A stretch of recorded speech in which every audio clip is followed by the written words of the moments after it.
Hello everyone and welcome back to my channel. So this week's drawing is a Christmas themed drawing. I'm going to be trying to do a Christmas themed drawing for the entire month of December. And unfortunately last week of course wasn't a Christmas theme, but for the rest of the month definitely I'm going to draw Christmas themed work. So this week's work was inspired by Lolita fashion, and there's an entire backstory behind these two characters, the girl and the snowman, and if you'd like to check it out in the description box below, you can find their story. And on to the drawing. While I'm drawing, I actually try to show you guys the mistakes that I make. It's really kind of embarrassing, and but I think it's an important thing to understand that a lot of artists make mistakes. So I actually deleted the footage of the mistake itself. I was trying to get my ice blue laid down, and instead I picked up my Prussian blue and made a mark in the middle of the light sky. And so I removed the mistake by working at it with the colorless blender until it faded, and then I went over the mistake with my ice blue again, and it kind of helped to fade the mistake and make it look nice. But I just wanted to let you guys know that we all make mistakes, and it's not the mistakes that you make, but how you recover from them, which will define you as an artist. And if you go back and look at, let's see, the light sprite or my Glorfindel painting, all those, I've made mistakes in several of those, and I've tried to go back and correct them, and I've shown you how I correct those. So keep trying even if you make mistakes. I was preparing my concept work for this drawing. I did a lot of sketches. So when I first started brainstorming, I kind of knew I wanted kind of a candy-like feel to the whole drawing. So I went and I thought of all my favorite Christmas sweets and candies, and so I sketched out ribbon candy, and I sketched out gumdrops and gingerbread men, and even though I've never actually had it, I actually sketched out Christmas pudding because I love the way it looks. And so her dress, you might be able to tell, is inspired by Christmas pudding, and her shoes are inspired by gingerbread men, and so I was able to incorporate all of those into my final design. I also really enjoy Lolita fashion, so I actually tried to base her dress off of Lolita fashion. So it has kind of this cutesy, almost Victorian feel to it. I also used a lot of the design concepts in the background. So I used candy canes and made them into kind of a fiddleneck fern type of plant, and generally kept with the candy feel for even the background itself. One of the centerpieces for this drawing, and actually my favorite part was, or one of my favorite parts, was actually the dress.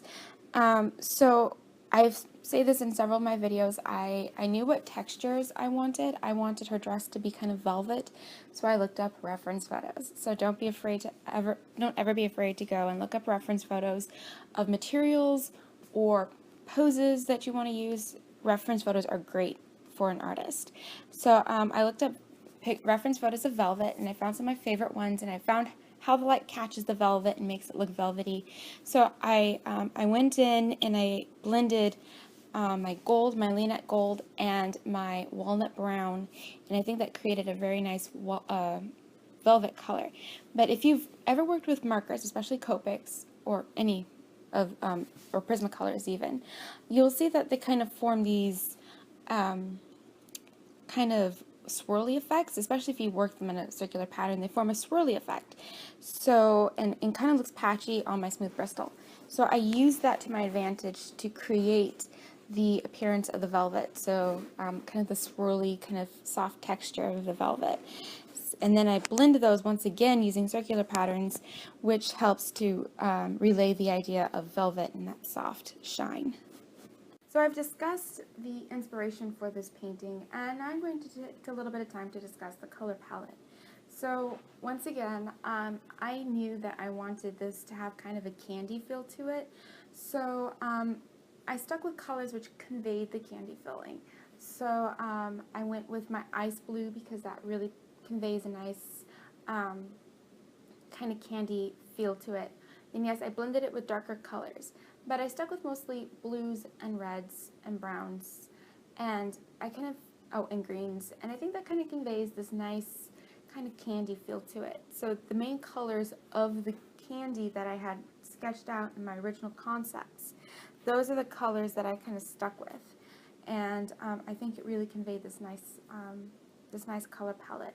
Now, I was really nervous about mixing watercolors and Copic markers in this painting, mostly because my prior experiences, you can tell which part is watercolor and which part is Copic marker.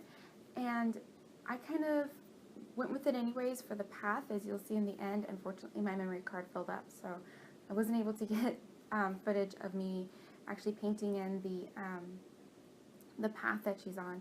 But I used the similar colors, and I tested all my blues to make sure I picked up the right one that I wanted. But I thought that way I could salt glaze this and give it that really nice kind of icy. When I was doing the snow, it was actually one of the more difficult parts of the drawing. I used, once again, going back to the idea of the color palette, I used my blues to kind of keep with that kind of candy feel. But I also blended grays into it. The grays allowed the painting to have the darker areas while still keeping the kind of light-hearted and pretty colors of the light blue. I also used on the snowman a stippling effect to create the shadows in the snowman. I think that this allowed the snowman to have a kind of shine to it, which actually I think completed the whole ensemble of the picture and definitely goes in with the feel of the entire piece on the whole.